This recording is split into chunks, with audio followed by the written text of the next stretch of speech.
అచ్చ తెలుగు విద్యార్థితో తెలుగు రాష్ట్రాల first rank నారాయణదే.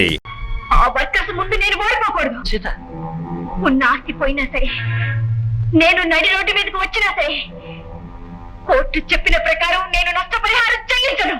నేను బ్రతుకుండగా నేను చెల్లించనిస్తానా సీత? భర్తగా అడుగుతున్నాను, నాతో వస్తావా రావా? నేను భారీగానే చెప్తున్నాను.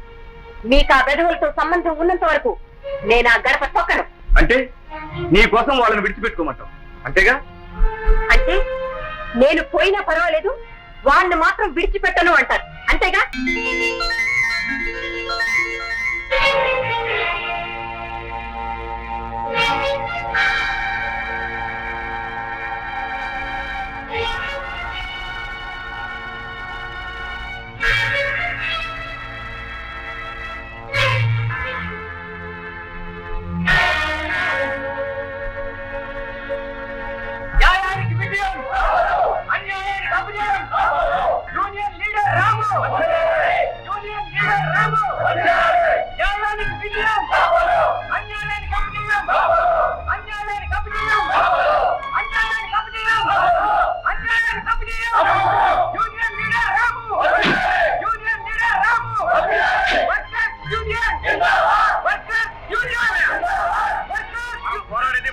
న్యాయంతో కానీ మనుషులతో కాదు. అనవసరంగా అవతల వాడిని అవమానించడం రెచ్చగొట్టడం మంచిది కాదు. ఈ విషయంతో ఆపండి. పదండి. ఫ్యాక్టరీ లాకౌట్ చేయడానికి సిద్ధపడితే వర్కర్లకి గతంలో ఇవ్వవలసిన బోనస్సులు 2 సంవత్సరాల జీతం నష్టపరిహారంగా చెల్లించవలసి ఉంటుందని కోర్టు వారు తీర్మానించడమైనది. 2 సంవత్సరాల జీతం నష్టపరిహారంగా చెల్లించవలసి ఉంటుంది. 2 సంవత్సరాల జీతం నష్టపరిహారంగా చెల్లించవలసి ఉంటుంది. 2 సంవత్సరాల జీతం నష్టపరిహారంగా చెల్లించవలసి ఉంటుంది. నేను ఓడిపోలేదు. సీత, నేను ఓడిపోకూడదు. ఆ వర్కర్స్ ముందు నేను ఓడిపోకూడదు. సీత, ఉన్న ఆస్తి పోయినా సరే, నేను నడి రోడ్డు మీదకి వచ్చినా సరే, కోర్టు చెప్పిన ప్రకారం నేను నష్టపరిహారం చెల్లించను. నేను బ్రతుకుండగా నేను చెల్లించనిస్తానా సీత? ఒకవేళ కోర్టు ఇటువంటి తీర్పునిస్తే ఏం చేయాలో లాయర్తో ముందుగానే ఆలోచించాను. అతను దారి చెప్పాడు. ఏమిటి? ఫ్యాక్టరీ ఎవరికైనా అమ్మేసినట్టు రాస్తాను. వాళ్ళు ఎదురు తిరిగితే? ఊరికే ఎందుకు అమ్ముతాం? డబ్బు తీసుకుని అమ్ముతాం. ఆ ఫ్యాక్టరీ ముందెప్పుడు తనఖా పెట్టినట్టు, అది తీర్చలేక అమ్మేసినట్టు కాగితాలు రాసుకుంటాం. అలా చేయొచ్చా? చేయొచ్చా సీత? ప్రతి ఊరికి ఓ దారి ఉంటుంది, ప్రతి దారికి ఓ అడ్డదారి ఉంటుంది.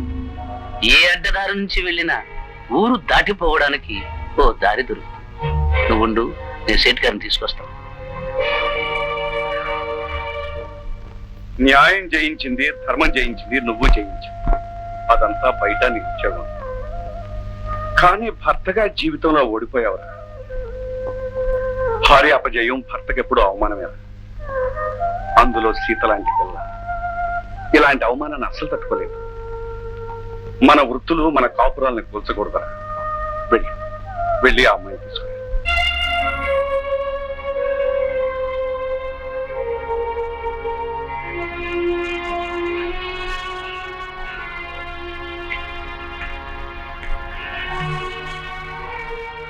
సీత,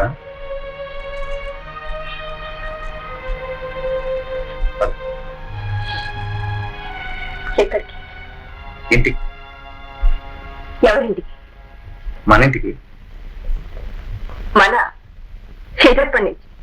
సీత, మన అనేదానికి అర్థం తెలుసుంటే మనిషిగా ప్రవర్తించేవారు. సీత, నా అనుకుంటే ఇంత అవమానం చేసిండేవారు కాదు. ఇందులో నేను చేసింది ఏముంది? జరిగినవన్నీ నువ్వు చేసుకున్నవే. అవును, నేనే చేసుకున్నాను. మీరెవ్వరు ఏమీ చేయకుండా చేసుకున్నారు. నిరాహార దీక్ష నేనే చేశాను, కోర్టుకి నేనే వెళ్ళాను. అదో బోనస్ ఇవ్వకపోతే నిరాహార దీక్ష చేశాం. నువ్వు వెళ్ళమంటేనే కోర్టుకెళ్ళాం. వెళ్ళే నేను చెప్పాను, చేసేశారు. అయితే ఇప్పుడు చెప్తున్నాను, నన్ను పంపండి. సీత, నువ్వు బాధపడతావని తెలిసి కోర్టుకెళ్లే ముందు నీ దగ్గరికి వచ్చాం. వచ్చే ఎవరితో? ఆ కోతుము. వాళ్ళందరి ముందు గొప్ప చూపించుకోవాలి కథానాయకులు వెనకేసుకొచ్చారు. వాళ్ళందరి ముందు నా పనులకి ట్రాలీ చేసుకుపోదాం అనుకున్నారు. మీరు మీ గొప్ప చూపించుకోవాలనుకున్నప్పుడు నేను నా గొప్ప చూపించుకోవడంలో తప్పే ఉంది. సీత, నేను ఆ ఉద్దేశంతో రాలేదు.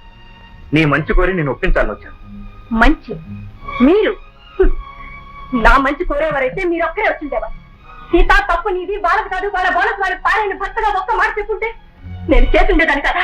ఏ ఆ హక్కు మీకు లేదా? లేదు. ఎందుకు లేదు? సమస్య భార్యాభర్తల మధ్య కాదు, ఓనర్కి వర్కర్లకి మధ్య. ఆ ఓనర్ ఎవరు? మీ భార్య కాదా? భార్య మంచి చెడ్డలతో భర్తకు పని లేదా? భార్య అని చెప్పి నీకిష్టం లేని పనిని బలవంతాన్ని నేను ఇష్టం దొరుకుమంటావా? సీత, నీకంటూ కొన్ని సిద్ధాంతాలున్నాయి, నాకంటూ కొన్ని పద్ధతులున్నాయి. నా పద్ధతులకు భార్యగా నువ్వు అడ్డు రానప్పుడు భర్తగా నీ సిద్ధాంతాలకు నేను ఎందుకు అడ్డు రావాలి? ఇప్పుడు అంతకంటే తక్కువ ఏం చేశారు? కోర్టుకు ఎక్కించారు, నవ్వులు పాలు చేశారు. అందుకే సీత, పెళ్లికి ముందే చెప్పాను, ఒక లాంచి ఒక నావ కలిసి ప్రయాణం చేయలేమని. నిజమేనండి. దాని అర్థం అప్పుడు తెలుసుకోలేకపోయాను, ఇప్పుడు తెలుసుకుంటున్నాను. నావకి చిన్న సొంత దొరికితే చాలండి, ఎటైనా తప్పించుకుంటుంది. ఒకవేళ మునిగినా అది ఎప్పుడోకప్పుడు ఏదో ఒడ్డు కొట్టుకుని వస్తుంది. కానీ లాంచి దాని బరువు అది మోసుకోలేక, ఆపుపోతూ తట్టుకోలేక మధ్యలోనే మునిగిపోతుందండి. మీరు మాత్రం నావలా తప్పించుకున్నారు, నన్ను ముంచేశారు.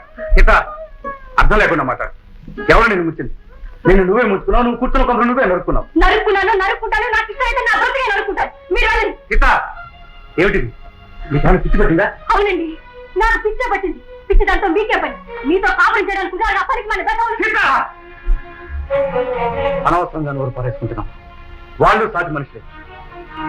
భర్తగా అడుగుతున్నాను, నాతో వస్తావా రావా? నేను భారీగానే చెప్తున్నాను, మీకు ఆ బెదవులతో సంబంధం ఉన్నంత వరకు నేను ఆ గడప తొక్కను. అంటే నీ కోసం వాళ్ళని విడిచిపెట్టుకోమంటావు అంతేగా? అంటే నేను పోయినా పర్వాలేదు, వాళ్ళని మాత్రం విడిచిపెట్టను అంటారు అంతేగా? మన ఇద్దరి మధ్యకి అనవసరంగా వాళ్ళెందుకు లాగుతావు? వాళ్ళ నుండి మన మధ్య వస్తున్న వాళ్ళు, వాళ్ళ నుండి మన ఇద్దరిని విడదీస్తున్న వాళ్ళు. పొరపాటు పడుతున్నావు. వాళ్ళు ఎప్పుడూ విడదీసేవాళ్ళు కాదు సీత. విడదీసేవాళ్ళు, విడదీస్తున్న వాళ్ళు వేరే ఉన్నారు. ఎంతో చదువుకున్నావు, ఎంతో సంస్కారంతో ఇన్నాళ్ళు ప్రవర్తించావు. నిన్ను దేవతగా కొలిచేవాళ్ళను, నిన్ను తల్లిగా ఆరాధించేవాళ్ళను నీ నోటుకొచ్చినట్టు మాట్లాడుతున్నావు. ప్రతిఫలం ఇచ్చాం కదా అని పనివాళ్ళుగా జమ కడుతున్నావు. బిడ్డకు కూడా పాలిచ్చి పెంచుతున్నావు, అది ప్రతిఫలమేగా. మరెందుకు కన్నబిడ్డగా చూసుకుంటున్నావు? సీత, భార్యాభర్తల మధ్య అనుబంధం పాలు నీళ్లు అయితే, వర్కర్కి వానరకి మధ్య ఉన్న సంబంధం కూడా అంటే. భార్య తప్పు చేస్తే భర్త దండించాలి, భర్త తప్పు చేస్తే భార్య నిలదీయాలి. అలాగే వర్కరు వానరు కూడా. సీత, లేని వాళ్ళు ఉన్న వాళ్ళను చంపుకు తినేవాళ్ళు అన్నావే, ఏనాటికైనా ఉన్న వాళ్ళను కాపాడేది ఆ లేని వాళ్ళే. అది తెలుసుకో.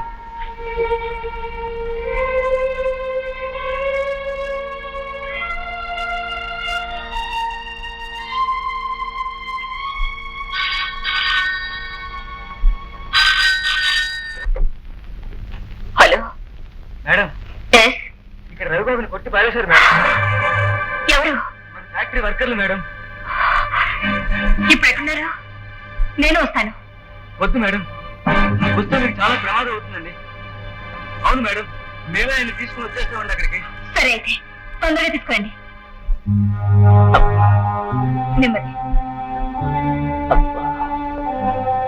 మీరు వెళ్ళండి. జాగ్రత్త బాబా.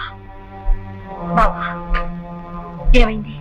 ఏమి లేదు సీత, నేను సీట్ దగ్గరికి వెళ్ళి వస్తూ ఉంటే కోర్టు దగ్గర నిన్ను చూసి నవ్విన వాళ్ళు కనిపిస్తే ఉండబట్టలేక అడిగాను, అన్నం పెట్టి అన్నపూర్ణమ్మను చూసి నవ్వుతారా అని. ఎవర్రా అన్నపూర్ణమ్మని ఫట్ఫట్టని వాయించేశారు. పొరపాటు నాదేనేమో సీత. వాళ్ళు వెధవులని తెలిసి వాళ్ళ నోట్లో నూరు పెట్టాను. లేదు బాబా, వాళ్ళ అంత చూస్తే గానీ నిద్రపోను. వద్దు సీత, ఈ సమయంలో ఆలోచనే గాని ఆవేశం పనికిరాదు. నేను సీట్ దగ్గరికి వెళ్ళి మాట్లాడొచ్చాను. వారు రేపు ఉదయం వస్తారు. నీ డాక్యుమెంట్స్ ఇచ్చి డబ్బు తీసుకున్నా. సీత. ఏం బావా? బావా బావనే. ఏమిటి నాటకం? మరి ఆ కట్లు? వేషం. దేనికి? సీతనెత్తుకుపోవడానికి. స్టూపిడ్. ఎందుకింత మోసం చేశావు? రావణుడంతటి వాడికే తప్పలేదు వేషాల ట్రబుల్స్. ఆఫ్టర్ ఆల్ నేనేమిటి ఓ చిన్ని విలన్. చూడు నేనేం చేస్తాను.